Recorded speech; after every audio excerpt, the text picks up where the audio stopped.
Daily. Taste the Daily. Gautham Krishna இயக்கத்தில் சாய் தன்ஷிகா நடிப்பில் உருவாகியுள்ள யோகிடா திரைப்படத்தின் இசை வெளியீட்டு விழா சென்னை பிரசாத் லேபில் நடைபெற்றது. இதனை தொகுப்பாளினி ஐஸ்வர்யா ரகுபதி தொகுத்து வழங்கினார். கேப்டன் மில்லர் படத்தில் துணை நடிகையாக அறிமுகமாகி சில குறும்படங்கள் மற்றும் சினிமா நிகழ்ச்சிகளை தொகுத்து வழங்கி வரும் இவர் டஸ்கி ஸ்கின், வசீகரிக்கும் பார்வை, நேர்த்தியான மற்றும் தெளிவான தமிழ் உச்சரிப்பால் பிரபல தொகுப்பாளினிகளுக்கு மத்தியில் பலராலும் அறியப்படுபவராக ஆனார். அதற்கு உதாரணமாக திரைப்பட விழா ஒன்றில் பேசிய இயக்குனர் பேரரசு தன்னை கவனிப்பதை விட தனது பின்னால் நின்று கொண்டிருக்கும் தொகுப்பாளினி ஐஸ்வர்யாவின் மீதே அனைவரது போக்கஸும் இருப்பதாக கூறியிருந்ததே. இந்த நிலையில் இசை வெளியீட்டு விழா நிகழ்ச்சி தொடங்குவதற்கு முன்பாக சமீபத்திய சினிமா நிகழ்வில் தனது உடை பற்றி விமர்சித்த பத்திரிகையாளர்களுக்கு தொகுப்பாளினி மேடையிலேயே விளக்கமளித்தார். ஏற்கனவே ரோபோ சங்கர் ஹீரோவாக நடித்துள்ள அம்பி படத்தின் பத்திரிகையாளர் சந்திப்பு நிகழ்ச்சியை ஐஸ்வர்யா தொகுத்து வழங்கியிருந்தார். அப்போது விழாவில் பேசிய ஐஸ்வர்யா வெயில் காலத்தில் தண்ணீர் குடிக்க வேண்டுமென கூறிய போது அங்கிருந்த பத்திரிகையாளர் ஒருவர், நீங்கள் அணிந்திருக்கும் ஆடை வெயில் காலத்திற்கு இதமான ஆடையா, கோடைக்காலம் என்பதால் ஸ்லீவ்லெஸ் பிளவுஸ் அணிந்து வந்துள்ளீர்களா என கேள்வி கேட்டு அவரை தர்ம சங்கடத்திற்கு உள்ளாக்கினார். புரியுதா? கொஞ்சம் தெளிவா கேட்க முடியுமா? அதாவது வெயிலுக்கு நிறைய தண்ணி குடிக்கணும், அந்த மாதிரி நிறைய அட்வைஸ் பண்ணீங்க. நீங்க அணிந்திருக்கிற உடை வெயில் காலத்துக்கு ஏற்ற மாதிரியான உடைன்னு நான் நினைக்கிறேன். கரெக்டா? அதுக்கான என்னுடை பத்தி நான் இல்ல, நீங்க அணிந்திருக்கிற உடை வெயிலுக்கு சரியான உடையா அப்படின்னு கேக்குறேன். அது சரியான உடையா இல்லையான்னு. நம்ம என்ன டாபிக் பேசிட்டு இருக்கோம்? அம்பி அப்படின்ற ஒரு படத்தோட பிரஸ் மீட்காக நீங்க அம்பியல் படத்தை விட்டு தாண்டி பேசுனீங்களா?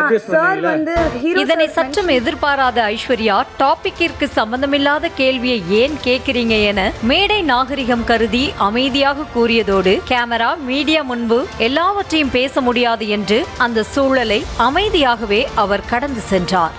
இது தொடர்பான வீடியோ இணையத்தில் வைரலான நிலையில் ரசிகர்கள் பலரும் ஐஸ்வர்யா ரகுபதிக்கு ஆதரவாக கருத்து தெரிவித்திருந்தனர். தொகுப்பாளினியும் தனது வலைத்தள பக்கத்தில் பல ஆண்கள் சமூகத்தில் தங்களது ஆண் திமிரையும் ஈகோவையும் வைத்துக்கொண்டு சுற்றுவதை பார்க்க கவலையாக இருப்பதாகவும் தேவையில்லாத பிரச்சனைகளை அமைதியாக கடந்து செல்ல முயற்சிப்பதாக கூறியிருந்தார்.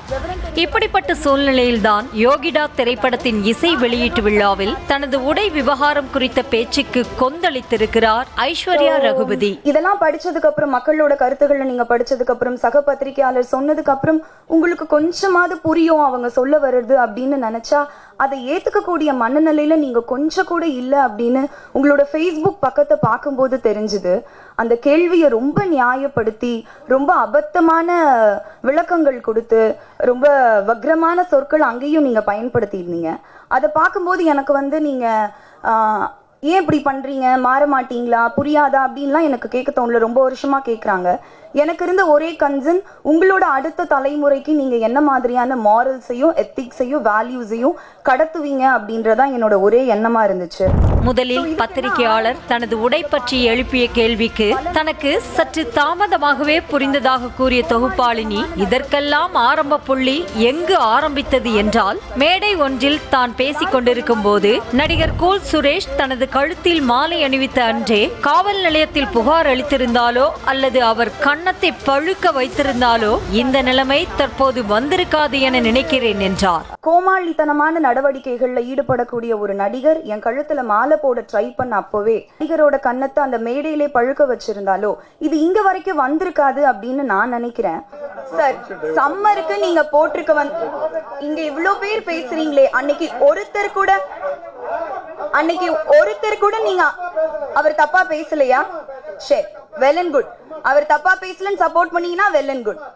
தொகுப்பாளினி பேசிக் கொண்டிருக்கும் போதே பேச்சை நிறுத்துமாறு அங்கிருந்த பத்திரிகையாளர்கள் சிலர் கூச்சலிட அங்கு பரபரப்பு ஏற்பட்டது. குறிப்பாக அந்த பத்திரிகையாளருக்கு வக்காலத்து வாங்கி வந்த ஒருவர் அந்த பத்திரிகையாளர் தவறாக பேசவில்லை என கூற, அதை கேட்டு கடுப்பான தொகுப்பாளினி, என்னுடைய ட்ரெஸ் பத்தி அவர் தப்பா பேசலையா சொல்லுங்க, கோடை காலத்துல தண்ணீர் குடிக்கிறதுக்கும் என்னோட உடைக்கும் என்ன சார் சம்பந்தம் என ஆவேசமாக கேள்வி எழுப்பினார். அன்றைய தினம் ஒருத்தர் கூட அந்த பத்திரிகையாளரை கேள்வி கேட்கவில்லை என ஆதங்கப்பட்ட தொகுப்பாளினி இதற்கப்புறம் தன்னை வம்பிழுக்க வேண்டாம் என கூற, அங்கிருந்த இயக்குனர் பேரரசு மேடையேறி வந்து அவரை சமாதானப்படுத்தினார். ஒருத்தர் கூட நீங்க அவரை கேள்வி கேட்கலையே, சரி, ஓகே. எனக்கு இந்த பதில சொல்லணும்னு இருந்துச்சு. இதோட வந்து இதுக்கப்புறம் என்ன வந்து வம்புக்கு இழுக்காதீங்க. இதுக்கப்புறம் சரி சரி சரி. விழாவின் இறுதியில் பேசிய நடிகர் விஷால் தொகுப்பாளினி ஐஸ்வர்யா ரகுபதியின் தைரியத்தை பாராட்டுவதாக கூறினார். நீயாக இரு, தைரியமாக இரு என்ற விஷால் நம்மை பற்றி பேசுபவர்களுக்கு விளக்கம் கொடுக்க வேண்டுமென்றால் வாழ்நாள் முழுவதும் விளக்கம் கொடுத்து கொண்டேதான் இருக்க வேண்டும் என கூறி ஐஸ்வர்யா ரகுபதிக்கு தனது ஆதரவை தெரிவித்தார் விஷால். ஃபர்ஸ்ட் வந்து நான் ஐஸ்வர்யா ரகுபதிக்கு வந்து நான் ஒரு விஷயம் சொல்லிக்கிறேன். உன் தைரியத்தை நான் பாராட்டுறேன். ஒரு பெண்மணியை வந்து மைக்க பிடிச்சி ஏதோ ஒன்று பேசுறது பதிலாக ஓகே ஒரு பதில் தேவையில்லை, நீயா இரு, அவ்வளோதான், அது போதும். நீ தைரியமா இரு, நீயா இரு, அவ்வளோதான். பேசுகிறவங்க பேசுவாங்க. என்னை பற்றி பேசுகிறவங்க பற்றி நான் பேசினேன்னா நான் வாழ்நாள் பூரா பேசிகிட்டே இருப்பேன், ஷூட்டிங் போகவே முடியாது. Taste the Daily.